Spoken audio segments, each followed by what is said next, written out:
بسم اللہ الرحمن الرحیم۔ السلام علیکم ورحمۃ اللہ وبرکاتہ۔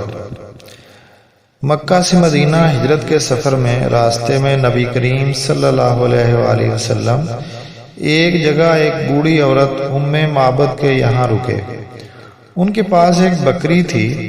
حضور صلی اللہ علیہ وآلہ وسلم نے پوچھا، اے ام معبد، یہ بکری کیسی ہے؟ انہوں نے عرض کی کہ یہ وہ بکری ہے جو لاغر اور کمزور ہونے کی وجہ سے دوسرے ریوڑ کے ساتھ چرنے نہیں جا سکی اور گھر میں ہی کھڑی رہ گئی۔ حضور اکرم صلی اللہ علیہ وآلہ وسلم نے پوچھا، کیا اس کی کھیری میں کچھ دودھ ہے؟ انہوں نے عرض کیا کہ یہ تو بڑی لاغر ہے، اس میں دودھ کہاں؟ حضور صلی اللہ علیہ وآلہ وسلم نے فرمایا، کیا تم مجھے اس بات کی اجازت دیتی ہو کہ میں اس کو دودھ لوں؟ ام معبد نے جواب دیا کہ اگر اس میں کوئی دودھ ہے تو بڑی خوشی سے لے لیجئے۔ رسول اکرم صلی اللہ علیہ وآلہ وسلم نے اللہ کا نام لے کر اس بکری کی پشت پر ہاتھ پھیرا اور اس کی کھیری کو اپنے ہاتھ سے مس کیا تو فوراً اس میں دودھ اتر آیا۔ سبحان اللہ۔ حضور صلی اللہ علیہ وآلہ وسلم نے فرمایا، بڑا برتن لے آؤ۔ چنانچہ سرور عالم صلی اللہ علیہ وآلہ وسلم نے اس کو دوہنا شروع کیا۔ اس میں جھاگ اٹھنے لگی یہاں تک کہ وہ برتن بھر گیا۔ حضور صلی اللہ علیہ وآلہ وسلم نے بااصرار پہلے ام معبد رضی اللہ عنہا کو دودھ پلایا، پھر اپنے ساتھیوں کو دودھ پلایا۔ جب سب نے خوب سیر ہو کر پی لیا تو آخر میں اس ساقی کوثر نے خود دودھ نوش فرمایا، اور پھر آپ صلی اللہ علیہ وآلہ وسلم نے فرمایا کہ قوم کو پلانے والا سب سے آخر میں پیتا ہے۔ نبی کریم صلی اللہ علیہ وآلہ وسلم کی روانگی کے بعد ام معبد کا خامد ابو معبد اپنی بکریوں کو ہانکتا ہوا گھر لے آیا۔ اس نے جب دودھ کا بھرا ہوا برتن دیکھا تو حیران رہ گیا اور پوچھنے لگا، اے ام معبد، یہ دودھ کی نہر کہاں سے جاری ہو گئی؟ گھر میں تو کوئی شیردار جانور بھی نہیں تھا، اور جو بکری گھر میں تھی اس کے تھنوں میں تو دودھ کا ایک قطرہ بھی نہ تھا۔ ام معبد رضی اللہ عنہا نے کہا کہ بخدا آج ہمارے پاس ایک مبارک آدمی گزرا ہے، اور پھر اس نے سارا ماجرا کہہ سنایا، جس پر اس کے شوہر نے کہا، ان کا حلیہ تو بیان کرو۔ خدا کی قسم مجھے تو یوں محسوس ہوتا ہے کہ یہ وہی شخص ہے جس کی تلاش میں قریشی مارے مارے پھر رہے ہیں۔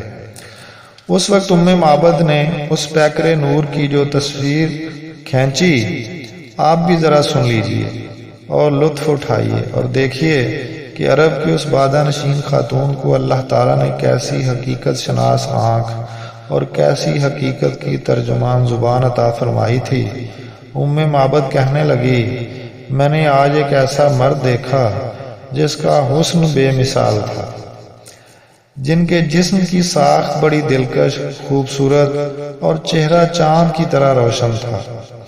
نہ بڑھی ہوئی توند اسے معیوب بنا رہی تھی اور نہ پتلی گردن اور چھوٹا سر اس میں کوئی نقص پیدا کر رہا تھا۔ بڑا ہی حسین خوبرو آنکھیں بڑی بڑی اور پلکیں لامبی، اس کی آواز میٹھی، پرتاثیر اور روبدار تھی۔ گردن چمکدار تھی، ریشم مبارک گھنی تھی۔ جب وہ خاموش ہوتے تو پروقار لگتے تھے، جب گفتگو فرماتے تو چہرہ پر نور اور بارونق ہوتا۔